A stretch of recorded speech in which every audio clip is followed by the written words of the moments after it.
बहुत ज़रूरी पूछना है। पूछे कि ये मेरे दिमाग में रहा कि मुझे पता चला कि तुम्हारी मामा की तबीयत ठीक नहीं है। मुझे उससे पहले पता चला तुम्हारी शादी हो रही है। उससे पहले मुझे पता चला दैट यू न्यू समबडी और आप उससे बहुत मोहब्बत करते हो और बहुत अरसे से करते हो, और फिर अब पता चला उसी से शादी हो रही है। फिर पता चला your mother is not well, आप दुबई में हो और आप आ रहे हो जा रहे हो। फिर मुझे पता चला कि आपकी शादी नहीं है। मगर ये क्यों, आप ये सब कुछ साथ साथ क्यों नहीं? शादी तो होती इसीलिए क्योंकि साथी चाहिए होता है। हाँ बिल्कुल।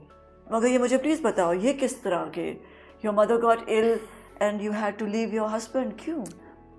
Because I wasn't in the frame of mind कि मैं बैलेंस करूँ रखूँ, and it's amazing कि इतना जिस इंसान को इतना बैलेंस आता है सिखाया है। At the end I chose to not make sacrifices. मुझे sacrifices नहीं देनी थी। I couldn't. I think my mother's illness and the fear कि वो शायद ना रहेंगी, तो मैं दुबई में बिल्कुल भी नहीं रह सकती थी। दुबई में मैं क्या करती थी, ये करती थी, कुछ कर लिया, बैठी रही कि कब आएंगे घर, बोर हो रही हूँ मैं। कराची में I've got so much to do and I felt that would stress him out a bit or be unfair, but I mean obviously all these to him are excuses. उनको तो वो कहते हैं यार कुछ भी हो सकता था। नहीं, मुझे खुद पता करना है कि ये क्या मोमेंट था सनम की ज़िंदगी में कि इतना बड़ा डिसीजन लिया। क्योंकि ठीक है, माँ की केयर गिवर थे आप, बड़ी बेटी थे, आपको वहाँ होना था, बिल्कुल होना था। मुझे लेकिन जब किसी और को अपना वक्त नहीं देना था। मगर जान, अगर किसी से प्यार करते हैं उसको ये समझना होता है कि इस वक्त नहीं, वो तो सब समझते थे, बट मुझे अपना कोई भी हिस्सा किसी और को भी नहीं देना था, सारा इस तरफ देना था। तो आई जस्ट फेल्ट कि for him it's a silly thing because obviously he says मतलब it's ridiculous, I don't need anyone but you, but मेरा था कि you'd be better off with someone who can live there and give you all the time and maybe not be so consumed by her career or her family, and who can just give you more time than I can, because I can't give that kind of time and dedication that a marriage requires or that an individual requires. And now this is a big decision. It is a big decision, but तो अब उस वक्त जब अम्मी बीमार हैं, that's trauma. अपनी माँ को देखो बीमार, जिसको इतना चाहो, जिसको इतना प्यार करो, जिसने इतना कुछ सिखाया, और फिर उसी वक्त आप डिवोर्स भी ले रहे हो। How did you handle all this? You know, I marvel it. I'm not joking. I've been sitting and looking at you and, you know, meeting you.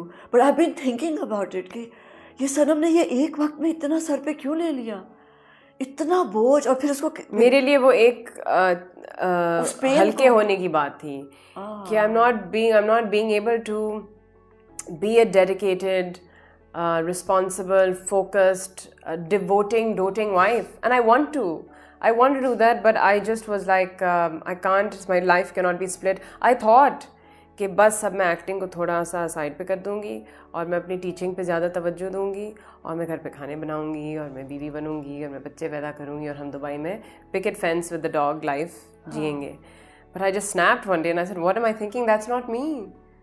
That's this ideal and this age and this time and everyone around me is doing that, and I'm a water sign. Well, I'm an Aquarian but an air sign, so I'm fluid. I flow. Whatever my situation is, जो भी surrounding है, लोग हैं, मैं adapt कर लेती हूँ. तो I think उसमें I got caught up कि एक दुबई लाइफ में मैं adapt हो गई थी. बिल्कुल I fit in and flowing in and out. काम एक दो आता था तो मैं आ जाती थी, काम करके वापस दुबई चली जाती थी. But that wasn't me. And I just felt कि he deserved a lot more attention, a lot less stress from me, because it's not fair. मैंने बहुत देखा है मियाँ बीवी को साथ होना चाहिए, अलग अलग अगर रहेंगे तो it affects the relationship. Maybe after 10-12 साल साथ रहने का फिर आप बच्चे शच्चे पैदा करके बड़े करके फिर आप अलग अलग अपना, you know, you're going back to yourself, and you know, the husband and wife travel a lot or live apart or जो भी. But शुरू के दिन में, at least the first few years, you must give that time. So that must be your priority. You were honest. Yes. Totally honest. And big step, but that's what you are. But you are a very honest human being. But there was no fear. You're true to yourself. You know what that is? Yeah. कि आप झूठ नहीं बोल सकते, pretend नहीं कर सकते. हाँ?